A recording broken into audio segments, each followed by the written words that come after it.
Hi friends, industrial engineering में आज करेंगे motion analysis and its principle. तो मोशन एनालिसिस बहुत ही इम्पोर्टेंट क्वेश्चन है। ये 10 मार्क्स में आया हुआ है और इसके जो है 3 प्रिंसिपल हैं। Design of work place, use of human body और है design of tool and equipment. तो ये तीनों प्रिंसिपल हैं मोशन एनालिसिस के। तो आइए शुरू करते हैं।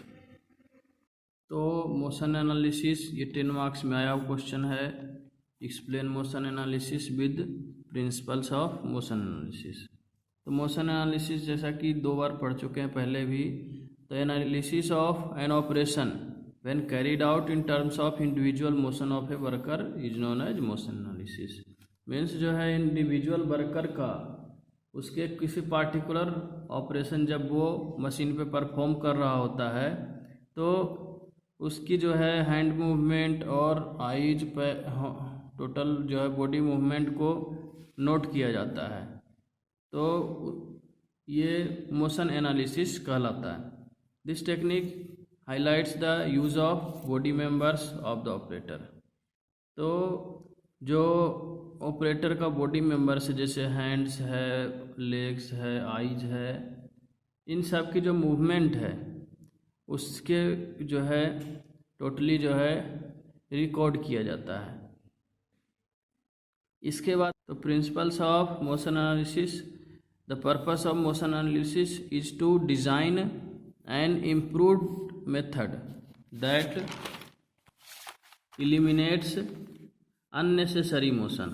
मीन्स अननेसेसरी हैंड मूवमेंट या अननेसेसरी जो है जो वर्क है ऑपरेटर रिलेटेड वो समाप्त कर दिया जाए, ख़त्म कर दिया जाए। ऐसा जो है मोशन एनालिसिस प्रिंसिपल के माध्यम से हम पॉसिबल कर सकते हैं।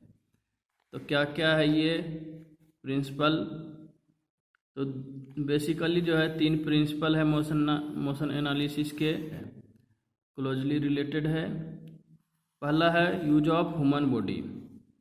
जो ह्यूमन बॉडी है उसकी टोटली रीडिंग करते हैं, टोटली जो है रिकॉर्डिंग करते हैं कि किस तरह से मूव कर रहा है, किस तरह से करवाना चाहिए। इन चीज़ों का जो है रिकॉर्ड तैयार करते हैं।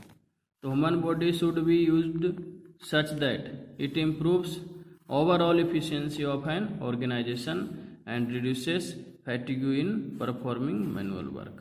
मीन्स जो मैनुअल वर्क किया जा रहा है उसकी जो परफॉर्मेंस है अच्छा हो और जो किसी तरह का जो है टेंशन या फैटिग्यू क्रिएट होता है वो भी कम हो जाए। इस तरह से जो है ह्यूमन बॉडी को और उसकी जो है पोस्चर को रखा जाए। तो इसके लिए जो है वर्क टेबल की डिजाइन, फिर स्टैंडिंग किस तरह से स्टैंड करना है, खड़ा किस तरह से होना है, जो मशीनिंग है, मशीन वर्क पीस जहाँ लगा रहे हैं उसकी जो हाइट है, मैन की हाइट से कितनी है, ये सभी चीज़ें ध्यान देनी पड़ती है जिससे जो है जो वर्कर उस पर काम कर रहा है, ऑपरेटर जो काम कर रहा है, उसे परेशानी ना हो। तो कुछ पॉइंट जानते हैं इसमें। Both hands should not be idle at same time, expect rest period.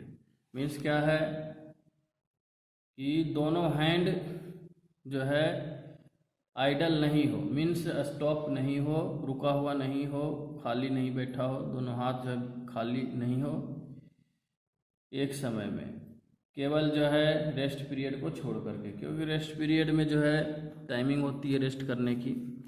उसके बाद है motions of arm should be symmetrical. जो आर्म्स हैं उसकी जो मोशन है वो सिमेट्रिकल होनी चाहिए, दोनों हाथ बराबर सही तरीके से वर्क करना चाहिए। इसके बाद है design of work place. Work place की डिजाइन, तो there should be fixed and definite place for various tools and materials.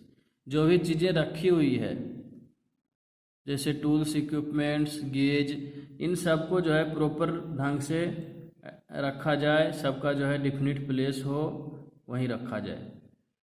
Second, the various tools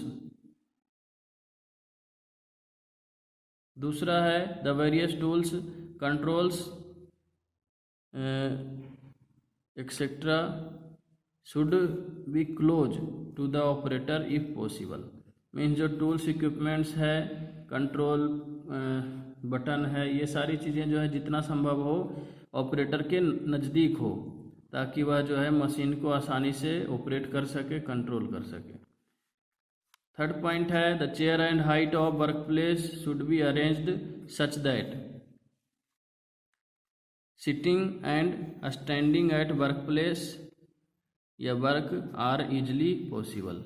means इस तरह से चेयर और जो टेबल है, वर्क टेबल है या वर्क प्लेस पे जिस पे जो है वर्किंग की जा रही है, उसके जो है इस तरह से हाइट हो ताकि जो है आसानी से सही तरीके से ऑपरेटर बैठ सके या खड़ा हो सके और कंफर्टेबली वर्क कर सके। थर्ड है principle design of tools and equipments. जो टूल्स और इक्विपमेंट्स डिजाइन किए जाएं वो इस तरह से डिजाइन होने चाहिए कि उसका जो है सबसे ज़्यादा यूटिलाइजेशन हो सके। The tools and equipments must be designed in such a way that we are having their best utilization in an efficient manner. तो ये था principles of motion analysis. Thank you.